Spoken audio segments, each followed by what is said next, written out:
At this moment, I heard an accustomed and well-known sound running along the floors of the granite rock, a kind of dull and sullen roar like that of a distant waterfall. During the first half hour of our advance, not finding the discovered spring, my feelings of intense suffering appeared to return. Once more I began to lose all hope. My uncle, however, observing how downhearted I was again becoming, took up the conversation. "Hans was right," he exclaimed enthusiastically. "That is the dull roaring of a torrent." "A torrent?" I cried, delighted at even hearing the welcome words. "There's not the slightest doubt about it," he replied. "A subterranean river is flowing beside us." I made no reply, but hastened on, once more animated by hope. I began not even to feel the deep fatigue which hitherto had overpowered me. The very sound of this glorious murmuring water already refreshed me. We could hear it increasing in volume every moment. The torrent, which for a long time could be heard flowing over our heads, now ran distinctly along the left wall, roaring, rushing, spluttering and still falling. Several times I passed my hand across the rock, hoping to find some trace of humidity, of the slightest percolation. Alas, in vain. Again a half hour passed in the same weary toil. Again we advanced. It now became evident that the hunter, during his absence, had not been able to carry his researches any farther. Guided by an instinct peculiar to the dwellers in mountain regions and water-finders, he smelt the living spring through the rock. Still, he had not seen the precious liquid. He had neither quenched his own thirst, nor brought us one drop in his gourd. Moreover, we soon made the disastrous discovery that if our progress continued, we should soon be moving away from the torrent, the sound of which gradually diminished. We turned back. Hans halted at the precise spot where the sound of the torrent appeared nearest. I could bear the suspense and suffering no longer, and seated myself against the wall, behind which I could hear the water seething and effervescing not 2 feet away, but a solid wall of granite still separated us from it.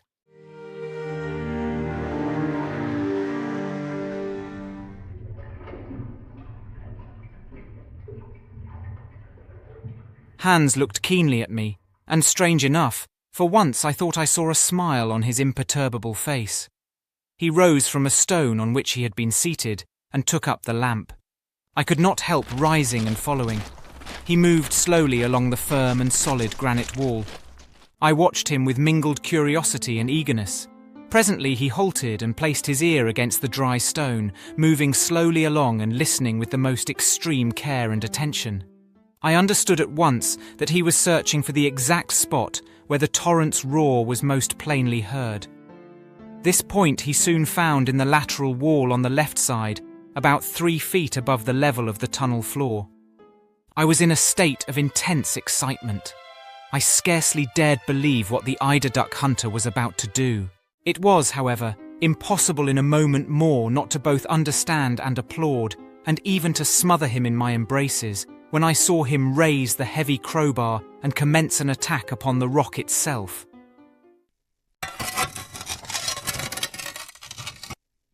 "Saved!" I cried.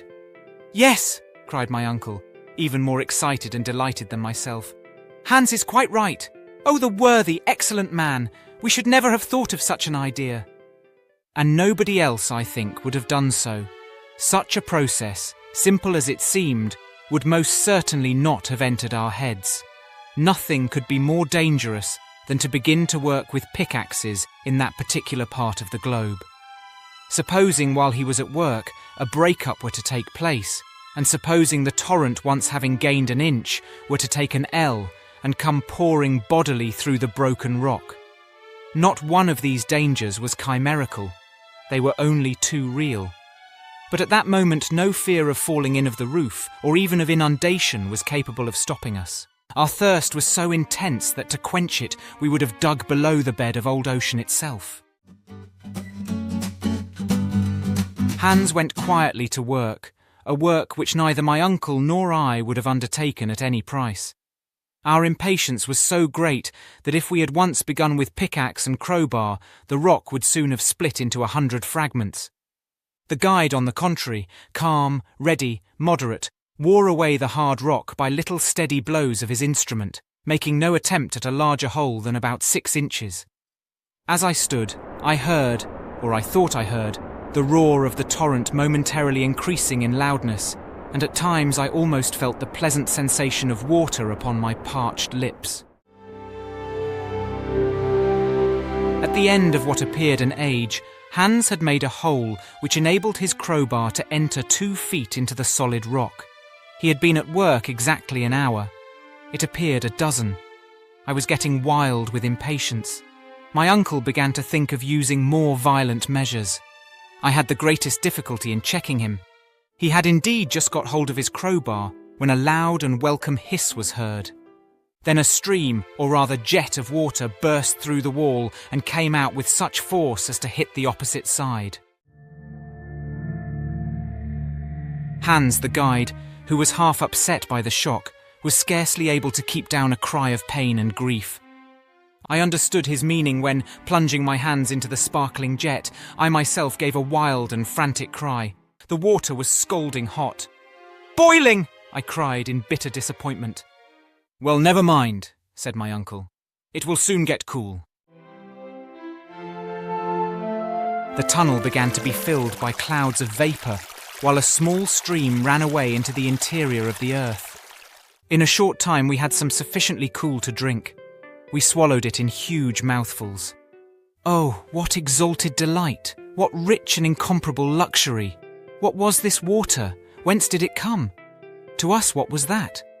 The simple fact was, it was water, and though still with a tingle of warmth about it, it brought back to the heart that life which, but for it, must surely have faded away. I drank greedily, almost without tasting it.